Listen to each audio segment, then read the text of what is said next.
Hi, it's Reggie. Welcome back to Moonlight and Moments. Today, we begin something tender and a little brave. A quiet rebellion I've been holding close for a while. It's a special four-part series for October called the Self-Love Fear series. And it's all about the hidden fears that keep us from choosing ourselves. These aren't loud fears. They don't always shout. They live in the corners. They wear politeness and productivity. They tell us to be good instead of who. They say, don't ask for too much. Don't be too much. Don't need too much. Over the next 4 episodes, we'll meet 4 of those fears. The ones that often go unnamed, but shape so much of how we show up in the world. Each episode is a gentle reckoning, a soft exhale. Not to fight the fear, but to look at it, to name it, to understand it, and then to choose something kinder. Today's episode is where it begins, with the fear what many of us has carried since childhood. This fear doesn't always sound like fear. Sometimes it sounds like, I'm fine, don't worry about me. It's the fear that teaches us to shrink ourselves to make others comfortable. And self-love, here, becomes the quiet act of returning to your full size, of letting yourself exist, fully without apology. In the spirit of October, we'll explore this through a soft horror story. A haunting that begins not with a ghost, but with a girl who thinks she might be one. And we're starting with one of the quietest, oldest fears of all. What if I take up too much space? So take a breath and let's begin. She didn't know when she died. Not at first. There was no dramatic end, no blinding light or final gasp. Just a gradual quieting, a pulling back, a soft disconnection from things she used to love. Her name was Lena. At least it used to be. She had a job, an apartment, a phone full of unread messages. She still went to the office every day, still answered emails, still waved politely in the elevator. People walked past her in the hallway without flinching. She was still reflected in mirrors, though sometimes only faintly. But the more she tried to speak, the less sound came out. It started with a team meeting. Someone asked for feedback, and Lena, who had been thinking about the project for days, opened her mouth to share her ideas. And nothing happened. No one looked her way. The meeting moved on. She cleared her throat, tried again. Still nothing. A flush of shame rose up her neck. Maybe she hadn't spoken loud enough. Maybe she'd imagined speaking at all. Later that night, she recounted the moment to a friend over dinner. It's like I wasn't even there, she said, forcing a laugh. Her friend smiled sympathetically, but changed the subject before Lena could finish the story. The next day, she went to order coffee. The barista took the orders of the people in front of her, then looked straight through her to the person behind. Excuse me, Lena said gently. I think I'm next. But the words didn't seem to land. The person behind her stepped forward, and the moment dissolved. Lena stepped back. It kept happening, not in big ways, but in the kind that scratched quietly at your sense of self. She'd speak in a group and get talked over. She'd text a vulnerable truth and get thumbs up emoji. She'd offer a boundary and receive silence. She'd ask for comfort and feel like an inconvenience. And every time, she'd retreat just a little more. She began to wonder if she was haunting her own life. Her clothes hung loose on her frame, not from weight loss, but from a kind of emotional transparency. She felt like air, like the ghost of someone she used to be. She remembered being louder once, not in volume, but in presence. She used to laugh in a way that turned heads. She used to dance without permission. She used to say I need without shame. But over time, those pieces of her had been edited out. Too sensitive, too emotional, too needy, too much. So she trimmed herself down, became more digestible, apologized when she was late, when she was early, when she existed in a way someone didn't expect. She said it's okay when it wasn't. She said don't worry about it when she was hurting. And it worked. People liked her. She was easy to be around, effortless, low maintenance. But inside, something was screaming. It came to a breaking point on a rainy October afternoon. She had been invited, out of obligation, she suspected, to a gathering at a friend's apartment. The kind of casual hangout where everyone already knows each other. She arrived with a bottle of wine and a polite smile. No one looked up when she walked in. She sat on the edge of the couch, legs crossed neatly, hands folded in her lap. Laughter echoed around her like a distant radio. Conversations wove over and around her, but not through her. She tried to speak a few times. Nothing landed. She tried to laugh along. No one met her eyes. She felt herself fading. Not in a poetic way, in a literal way. Her skin felt translucent. Her voice was a whisper, even in her own ears. She glanced at the mirror across the room and saw nothing. Her heart thudded. Am I gone? She left quietly and walked home in the rain. No one noticed. At her apartment, she stood in the bathroom and stared into the mirror. Her face was dim like a candle behind frosted glass. I'm still here, she said softly. No answer. She said it again, louder. I'm still here. Her reflection flickered. For the first time in days, she could see the outline of her mouth move. I'm still here, she said a third time. Not loud, but clear. The light in her eyes sharpened. Tears gathered at the base of her lashes. That night she wrote a letter. Not to anyone else, to herself. Dear me, I see you. I see the way you keep shrinking. I see the way you apologize before you speak. I see the way you wait for permission that never comes. I see how tired you are of being easy to love. I see how much you want to scream. I don't want you to disappear. You are not too much. You are everything. Come back to life. I will wait. She folded the letter and tucked it under her pillow. The next day, she did something terrifying. She spoke up in a meeting, just one sentence. It wasn't groundbreaking. It wasn't revolutionary. It was her idea, shared clearly without apology. For a moment, the room went quiet. Someone turned, another nodded. They wrote her idea down. She didn't disappear. She existed, fully, out loud. In the days that followed, she started reclaiming her aliveness.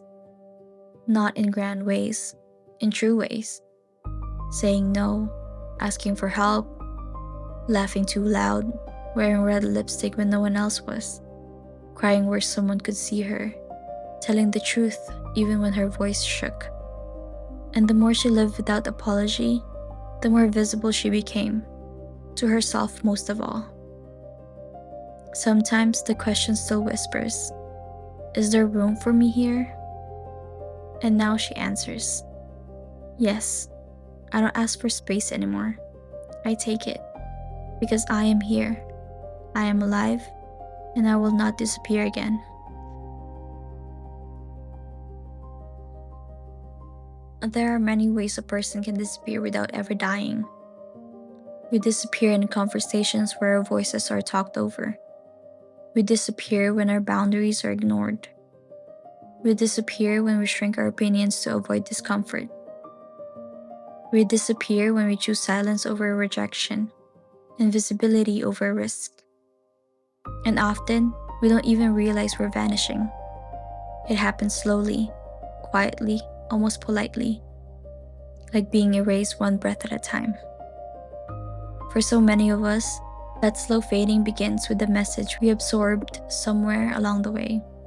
Maybe from childhood, maybe from culture, Maybe from someone who once told us directly, "You are too much, too loud, too emotional, too talkative, too needy, too intense, too sensitive, too honest, too big."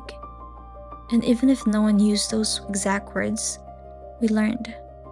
We learned how to be small, how to hold our breath in rooms that didn't feel safe, how to ask for less, need less, take up less space. It becomes a survival tactic, and it works for a while. You become the easy one, the low maintenance one, the helper, the fixer, the one who doesn't rock the boat. But at what cost? Because somewhere underneath all that ease is the quiet truth. You are not at ease. You are disappearing. And here's the most painful part. Sometimes we fear that reclaiming our space will make people leave. That if we're loud, honest, or tender in ways that feel unfamiliar, we'll be abandoned. So we perform acceptability. We trade our fullness for inclusion. We tell ourselves it's okay, that this is love, that this is safety. But true love, real connection doesn't require self-erasure. Love that only survives when you're small isn't love. It's proximity, it's convenience, it's maintenance. There is nothing selfish about being seen. There is nothing shameful about asking for what you need. There is nothing wrong with being a person who takes up space in the world. And space doesn't just mean physical presence. It means emotional room. It means not apologizing for crying. It means wanting things and admitting it. It means saying, "I matter here." Not after you've earned it. Not after you've shrunk to fit. But as you are. In the story, Lena begins to vanish when she stops letting herself be heard. But she doesn't realize she's disappearing because the world is still moving around her. She's still going to work, still smiling, still functioning. But inside, she's fading. This is how it works. Because we live in a world that often rewards women, and especially those who've been marginalized, for being agreeable, for being soft but not too soft, for being strong but never disruptive, for being calm, predictable, nice. Nice is not the same as kind. Nice is what we become when we don't want to be rejected. Kindness, though, real kindness, includes yourself. So what does it look like to stop disappearing? Sometimes it's saying no without explaining. Sometimes it's raising your voice even if it shakes. Sometimes it's taking the photo, the job, the compliment. Sometimes it's leaving the room where you're only ever tolerated. And sometimes it's just saying out loud, "I am still here." Self-love is not always soft-spoken. Sometimes it roars. Sometimes it whispers. But most often, it simply invites you to return. To your body, to your voice, to your place at the table. You are allowed to be here. Not because you've earned it. Not because you're perfect. Not because you've never made anyone uncomfortable. But because you exist. And that's enough. You don't have to be a ghost to feel invisible. And you don't have to be lonely to feel unseen. Many of us move through the world surrounded by people, wrapped in roles and responsibilities, yet still carry this quiet ache. Does anyone truly see me? Maybe you know that feeling. Maybe you've been in a room full of laughter and still felt like an outsider. Maybe you've poured so much into others that you no longer remember what your own voice sounds like. Maybe you've swallowed your needs so many times that now you can't even name them. And maybe, just maybe, you've been told you're too much, too emotional, too dramatic, too opinionated, too vulnerable, too demanding. So you learn to turn the volume down on yourself, to offer only the most filtered versions, to make others comfortable even when it cost you your clarity, to be liked even when it meant being less. This isn't just personal, it's deeply cultural. We are conditioned, especially as women, especially in marginalized communities, to associate taking up space with being difficult or selfish. We're praised for being agreeable, accommodating, flexible. We're told that quiet strength is beautiful, but loud truth is a lot. We're admired for being easy to love as long as we don't ask for too much. But that admiration isn't the same as being valued, and being liked isn't the same as being loved. If you've ever stopped yourself mid-sentence because you didn't want to make things awkward, if you've ever apologized for crying or softened your boundaries to keep the peace, if you've ever felt guilty for asking for help or worried that your presence was burdensome, then you know this fear intimately. The fear of taking up space isn't about arrogance. It's about permission. It's the internalized belief that you must earn your seat at the table, not just by showing up, but by being perfect, quiet, useful, small. We perform likability because we were never taught that worthiness could exist without performance. And this fear doesn't always scream, it whispers. Don't make it about you. Stay low, they'll think you're arrogant. You should be grateful for what you have. You're not that important. These phrases don't just come from others, they become our inner narrator. And soon, we don't need anyone to silence us. We do it ourselves. But here's the truth. Your existence does not need justification. Your presence is not a burden. Your needs are not embarrassing. Your voice is not too loud. Your body is not too much.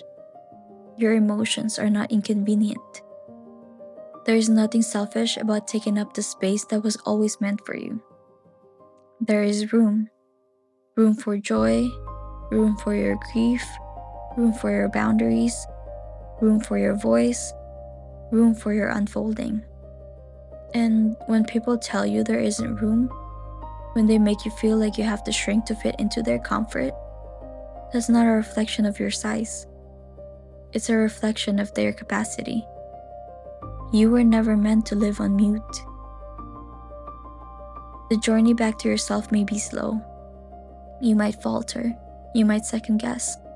You might wonder, is this okay? Am I being selfish? Will they still love me if I stop disappearing? But every time you choose to stay, to speak, to stand, you strengthen a muscle that was always yours. And every time you are met with love in your fullness, it rewrites the story you've been told. You don't have to be anyone else. You don't have to apologize for needing. You don't have to stay small just to stay safe. You get to take up space because you're already here. And that is reason enough. There's a quiet kind of courage in saying, I want to be fully here, to exist without apology, to speak without rehearsing, to show up even when your voice shakes. This kind of self-love doesn't require a grand declaration or instant confidence. It asks only for your presence, your willingness to try, to make one small shift at a time. So here are some soft, real-world ways to begin taking up space again. Without guilt, without shrinking, without waiting for permission. Let them meet you where you are. 1. Notice where you dim yourself. Start with gentle awareness. Where do you silence your ideas? Where do you offer apologies before truths? Where do you edit yourself to be more acceptable? Keep a private note in your phone or journal. Call it return to self. Each time you notice yourself shrinking, log it. Not to judge, just to witness. Awareness is the first act of reclaiming. 2. Practice saying what you really mean, without the cushion. Try letting go of softeners and disclaimers. Instead of, Sorry, I just had a thought. This might be silly, but I don't know if this matters, but say I have a thought.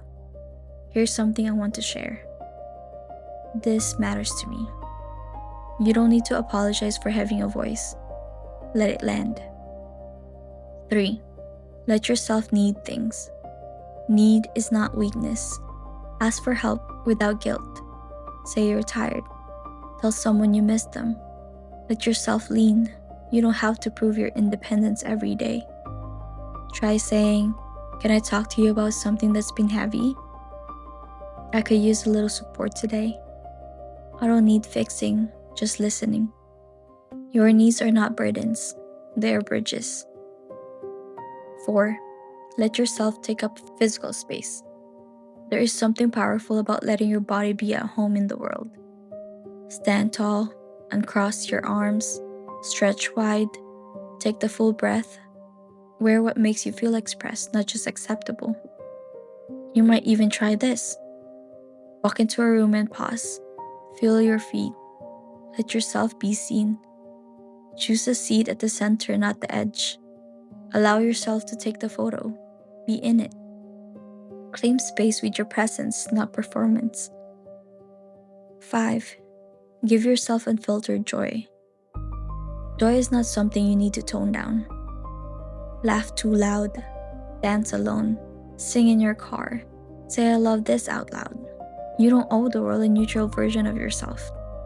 Every act of unfiltered joy is an act of resistance and healing. 6. Surround yourself with people who make room for you. You don't have to earn love by shrinking. If you're always holding back around certain people, ask yourself why. Safe love won't punish you for being full. Real friendship will not require invisibility. The right room will not need you to become smaller to fit. You deserve rooms that expand with your truth. 7. Create a self-permission list. Write down what you're allowed to do, not what someone else told you, what you give yourself permission for. It might look like, I give myself permission to rest without guilt. I give myself permission to take my time. I give myself permission to change my mind.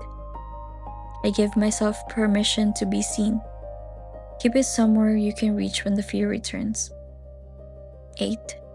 Build a ritual around "I am still here." Steal this from Lena. Pick a time of day, maybe morning, maybe right before bed. Look in the mirror just for a few seconds. Say, "I am still here." Whisper it if you need to, but say it.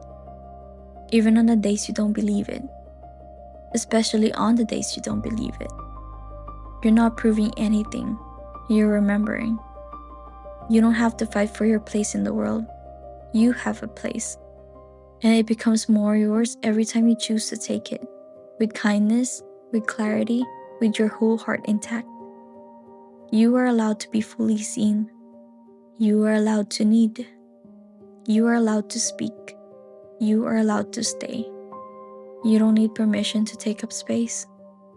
You are the permission. Let's end here, in the quiet, in the space you're allowed to take. If you're somewhere safe to close your eyes, let them fall gently shut. If not, you can simply let your gaze soften. Nothing to fix, nothing to do. Just a breath, and then another. Breathe in, breathe out. Breathe in. Feel your body where it meets the earth. Feel the weight of your existence, not heavy but real. Breathe out. You are not an idea. You are not a performance. You are a person. And with that breath, let go of any stories that say you must be smaller to be loved. Now imagine yourself in a room. At first it's dim. You're unsure how you got here. The walls feel like they're closing in. But as you stand still, your body becomes clearer. You look down and see your hands. You move them. They move. You are here. The room does not expand for you. You expand within it. You breathe deeper, and suddenly the walls take a step back. You speak a single truth aloud, and the floor steadies under your feet. You move a little more freely. You stretch your arms out. You take up space, not with force, but with presence. You say to the room softly but clearly, I am allowed to be here. And something shifts. A window opens, light pours in, not from outside, but from you. This room you're in, it isn't someone else's. It's yours. Now bring your attention to your heart. Let's speak to it gently, not to fix it, not to rush it, but to remind it. Repeat to yourself aloud or in your mind. I am not too much. I am not too loud. I am not a burden. I am not an afterthought. I do not have to earn space. I do not have to disappear to belong. I am allowed to take up space. I am allowed to exist fully. I am still here. I am still here. I am still here. Let each word settle like a stone in water. And now imagine someone standing in front of you. A version of you who has never had to shrink. They look like you, but looser in their shoulders, softer in their jaw. They smile like they know they're allowed to. They speak without waiting for permission. What would it feel like to become them? What would it sound like to live like that? Not louder, but truer. Take one more breath with them, for them, as them. And when you're ready, come back, slowly. Wiggle your fingers, notice the light around you. Let your breath return to its own rhythm. You are still here, and you don't have to earn your space.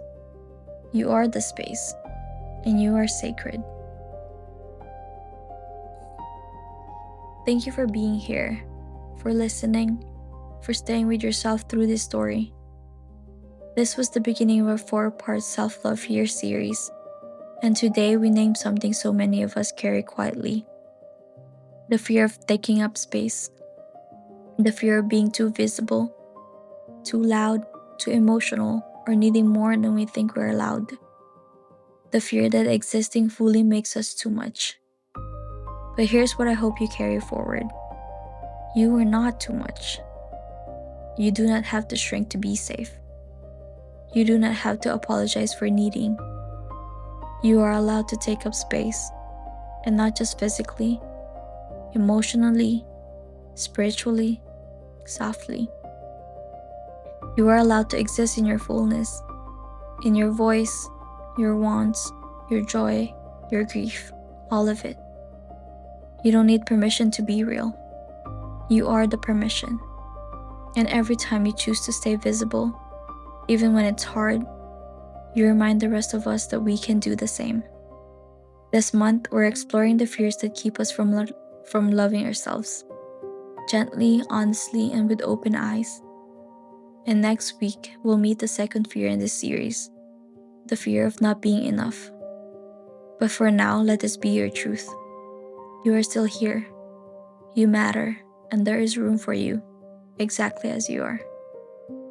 Follow Moonlight in Moments wherever you listen, and share it with someone who might need a little light today. Until next time, and as always, love yourself better than yesterday. I held my breath for far too long. Tucked my truth in every song.